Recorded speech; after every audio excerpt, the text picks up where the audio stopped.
Welcome to the show, my brother. Man, glad to be here, Rickey. I appreciate you, man. Would you rather lose the ability to explain yourself or lose the need to explain yourself? When I first read this question, I had a different answer, and now that you read it again, my answer changed a little bit. Okay. Peace, family. What's good? What's good? What's good? Welcome back to the RPGM podcast, now known as the Rickey Show. I'm super excited to be here. If you guys have been watching the past few episodes, you've seen a few transitions and name change. Even my wardrobe changed a little bit. Ask why. Why? Because you are supposed to constantly be evolving and changing. And I try to show that to you guys often, over and over and over as much as possible. All right, so I have an amazing show, as always. And the topic for today is fit does not mean fixed. That would hit home. Y'all hear me talk about that a lot. Being fit does not mean being fixed. And I have one of the, I would like to consider being one of the most dopest people that's on my show today. Now I gotta build this up just a little bit, right? So I met my brother at the gym, honestly. And you know, there are some people that you meet, always cool, very welcoming, always had a good smile on his face. And I was like, what's this story? Y'all know that's my thing. It's like there's certain people where I just get their vibe. Like there's something else about you. I know it. And all praises to God that is kind of like my gift. I see people and I see certain things. I'm like, what is it about you? What's your story? Where are you trying to go in life? And when I met this brother, I was like, yep, I knew it. I knew it. He has something. He has a story. He's a personal trainer. I think the next time we talked again, we talked a little bit more. And then I learned a lot more about his life, you know, the military background. Some of the things, I'm not going to tell you the full story, but I want him to tell it.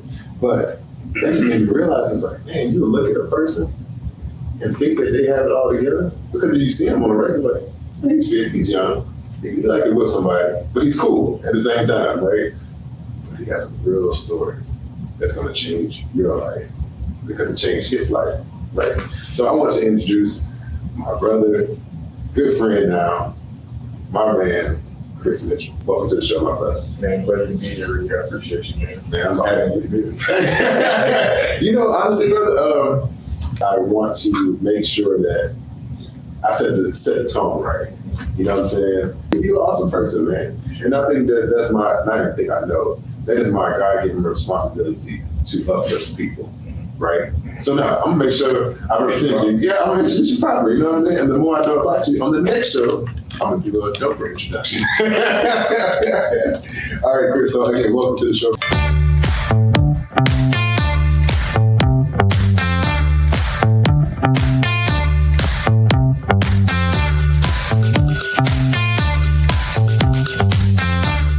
So would you rather works like this? You know, as a life coach, I like to tell people often is that, you know what, there's no real right or wrong. It's just your perception of the situation. It's your perception on a particular thing. No judgment here. My goal is to say, okay, why do you feel that way? It lets me know, and lets you know how you think about a particular situation. So would you rather is not right or wrong, right? I'm not gonna be like, not wrong. It's like, whatever you think, why you think that way. Right? But it lets you know more about yourself. All right. So would you rather, here we go. Would you rather lose the ability to explain yourself or lose the need to explain yourself? Okay. I'm going to repeat it one more time. Would you rather lose the ability to explain yourself or lose the need to explain yourself? Would you rather? It's crazy because when I first read this question, I had a different answer, and now that you read it again, my answer changed a little bit. Okay. I have a love-hate relationship with explaining myself, right? Okay. I hate small talk, right? And sometimes some people will come to you and just try to get pictures, just be nosy or whatever, but whenever it's time, excuse me, whenever I've had the ability to explain myself, people get a chance to actually know who I am, right? But then sometimes like I get tired of doing that. Just watch and see, and you'll figure out who I am. Mm-hmm. So I think for me, I'd rather lose the ability to need to explain myself. Okay, that's good. Mm-hmm. Just watch and see. Yeah. And you get it, you understand. There you go. And you kind of, I'm going to say why, but you Just explain. All right, so for me, same here. It was a tough one. Because I literally talk to people all day, every day. And sometimes I feel like I repeat myself over and over and over, right? Sometimes I don't want to explain it all over again, right? So I will say this. I would want to lose the need to explain, right? Kind of like you, just do what I say. You know what I mean? And I'm gonna use this reference, and it makes sense when you say it out loud because there's nothing new under the sun, right? And I say a lot, this whether you're reading the Bible, the Quran, there's nothing new in life. It's just different experiences, right? So any answer that you want, it's already there. Okay, it's just our ability to receive that answer. So sometimes it's like, I don't want to explain. It's the answer. It's right there. Just do the thing, right? So again, it's not right or wrong, just perception, but also allows you to understand yourself, right? I got one more. So this scenario, I didn't even read it. This I know it. We literally freestyle this thing. All right. So this scenario is different. You can fix one pattern in your life instantly. Only catch is you'll never understand why it was there. Okay, that's a good one. Read it one more time. The scenario is this: you can fix one pattern in your life instantly. The only catch is you'll never understand why it was there. Would you rather fix it and never know why it was there, or would you keep it and understand why it's there? So does that mean to keep it as a problem? I mean, it's a problem you keep running into? That. Yeah, I don't know. That's a good. I mean, that's one of the things that makes you think this a little bit. Yeah. So, would you rather fix it and never know why it was there, or would you rather keep it and understand why it's there? That's a good one. Because you never know which one it's talking about. It doesn't have to be positive, it doesn't have to be negative. Mm-hmm. It's all about how you interpret it. Exactly, it's the thing. Okay, what you got, Chris? Man, I gotta know why. You know, really? I gotta know why. Because there's been so many times in my life, just growing up, going through young adulthood, adolescence, teenage years, where there were certain struggles that I had, right, that had I not got to the root of the problem, I wouldn't have understood it at all and wouldn't have been able to move past it. And that's service with a lot of things, right? Yeah. If I didn't understand the why behind it, so I'm not going to be able to break through. But also, those lessons keep coming back. So it's not to say I didn't learn the lesson, it just keeps showing up in different ways. So I gotta know the why.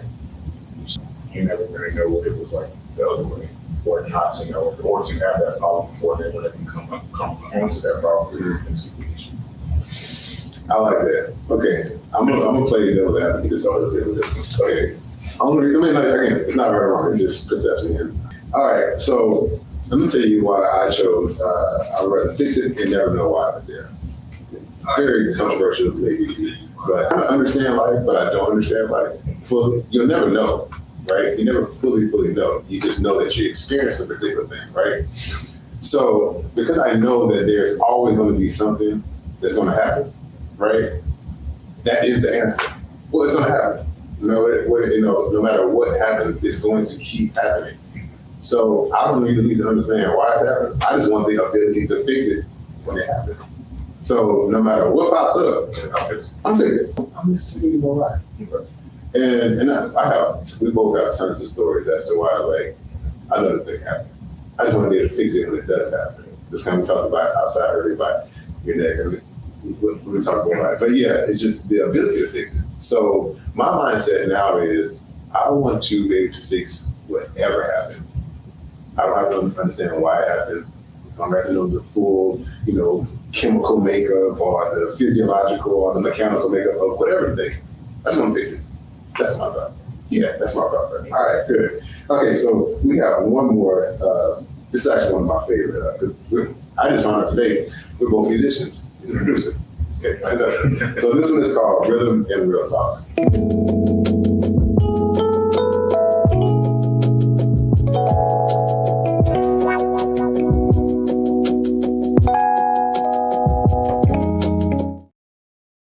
All right, so Rhythm and Real Talk is this. anytime we listen to music, or you making music, right? Music has a frequency and has an energy to it, no matter what, right? So I like to look at music as it's an emotional external fix, right? If I'm feeling angry, I might listen to Linkin Park. Okay, you know what I'm saying? If I'm feeling like very melodic, I might listen to Robert Glasper. You know what I'm saying? If I'm feeling I want to have some deep thoughts, I might listen to Beethoven. You know what I'm saying? So whatever it is, so rhythm and real talk is like this. There's a song, there's a sound or something that registered with you this week or just in life. It's always a go-to song. Like, I feel like this today, I'm gonna listen to this. So we pick and choose a song that relates to your life or situation, and like that's a song that we talk about, right? So I'm gonna give you mine. So this week, actually, that's a repeat. So because I'm always thinking about life and how life works, right? So the song "People Makes the World Go Round." People makes the world. Okay. That song always plays in my head anytime I think about like life. You know what I'm saying? Like basic stuff. You know, trash man did pick the trash today. You know, it's basic stuff. Oh, that's why I thought about that song, because I thought I missed the trash man. so it was a Wednesday. Yeah, Wednesday. I was like, oh crap, I didn't take the trash out. And then the song popped in my head. Trash man didn't get the trash today. You know, I was like, oh shoot. Yeah. So it's just things in life that happen that makes the world go round. It's something that we miss out on all the time. You know what I'm saying? We don't always take for granted. Like, missing the trash man. You know, you miss the trash, now you gotta wait a couple more days and the trash is piled up, right? So that's my song. People make the world go round. You got something? I love Kendrick Lamar. That was probably my favorite rapper of all time, just when it comes to penmanship. I listen to the Heart 1, 2, 3 on almost a daily basis, just because I feel like when it comes to his ability to speak for you through the music, especially the emotions, the thoughts, the feeling that you have of raw hunger and wanting to be better and chasing greatness. And I feel like the series of the Heart, I mean, there's 6 of them now, but the first 3, before he was mainstream, were all evolutions of who he was as a person as he was growing and realizing who Kendrick was. You know what I'm saying? I feel like a lot of times I'm able to sit back and identify, okay, this is the time I was not trying to figure everything out, okay, but I feel like he's finally getting all the accolades and everything he deserves now, you know, close to this whole rap beef battle and all that. But his ability to write is what makes me want to write. You know, we'll get into that later as well too, but anytime I put that thing down, I try to pull from wherever it's from. That's what's up, man. Shout out to Kendrick Lamar, man. Good. I said that's gonna be hot.